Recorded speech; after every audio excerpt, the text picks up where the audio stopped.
Talking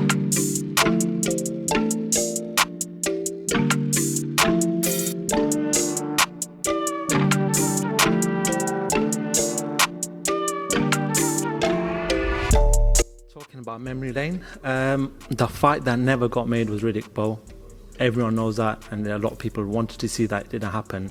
Now we're going through the stage at this present time where everyone wants Anthony Joshua to fight Deontay Wilder, but it's not happening. There was a tweet that you put out in June saying that looks like AJ might have changed his tune. Can you sort of expand on that and tell us what you mean by that tweet? Well, you know, being a champion, being a heavyweight champion, you know, obviously everybody wants to fight you, but you can only fight one person at a time. But you got to fight the best person out there that's going to make you look good, you know, and depend on how you're plotting out your career. So if you're plotting out your career that, okay, I want this guy then, that guy then, this guy then, the public's not going to like that, because you should really box to who the public wants you to fight, because that's where the most money is. So for me, it was always, I box who the public wants me to fight for the most money.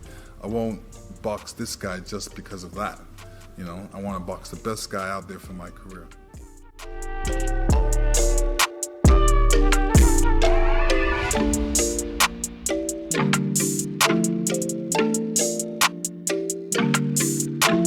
I guess the likes of Lennox Lewis came back from massive losses. Lennox twice. is a clown. I don't respect Lennox. Created legacy though. So am I. That's what I was about to say. Is this all part of the legacy? Are you It's aware of how big the nothing legacy compared is? to what Lennox is doing. Nothing. Me and Lennox aren't the same. My legacy is to sit back and enjoy the younger generation coming up, and not to really be involved.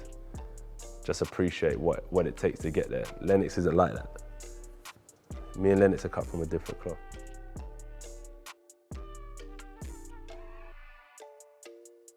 Anyone who's willing to step up, all the talk this week of Deontay Wilder, what's the latest from your point of view? An offer's gone in? Yeah, so he's been calling me out, no offer. We offered him a lot of money, you know, like, 10 times the amount he's earning. So listen, I heard that there's $100 million on the table and he wants a 60-40 split. So I say this, offer me $60 million straight up and you take the rest of the gate.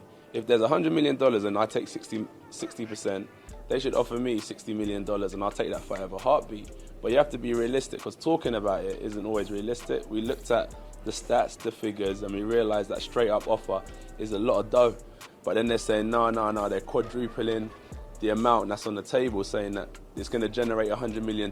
That's a cheap offer. So we said, okay, cool. If it is a $100 million fight and they're happy with taking 60-40, give me 50. I'll take 50-50. Give me $50 million up front, and I swear I'll take that fight tomorrow.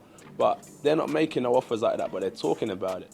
So it's not real. So as I said, we offered him a lucrative deal, and we're just waiting to hear if he's serious or not. But they like to jump on social media than rather emailing us back in a professional manner. Do you think it will happen, and do you think it will happen next? It has to happen, I think. Yo, I'm about to catch this plane in a few minutes, but Anthony, you know, with your man Eddie and Barry Hearn, and tell them to check their email. I got something special for you. And by the way, all the money's in the bag. So I expect you'll be a man of your word. Okay, I'll take 50 million up front. If that's the case, Wilder's team, bring me 50 million up front and we'll take the fight. I'll see you soon then.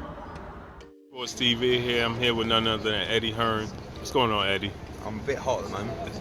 Now you know the question. Right. We already know the question I'm going to ask. Everybody want to know, Deontay Wilder offered $50 million. Are you guys going to take it? If not, why not? Well, because we haven't had an offer yet. All we've had is a piece of paper from a guy from Alabama. So let's see a contract. Let's see the proof of funds. Let's see what we have to do and what our obligations are to earn that kind of money. If it's real, we have to look at it, and it's something that's of interest. But you know, if they expect us to make a decision and accept a fight today based on a piece of paper from, as I said, a guy from Alabama, then they're widely mistaken. Now, the piece of paper, did it give you a deadline? Because there's a rumor saying, they give you a deadline. Yeah. We have to apparently accept the deal today. I had a meeting scheduled with Shelley Finkel and Al Heyman today, which they cancelled, and they've asked to make it tomorrow.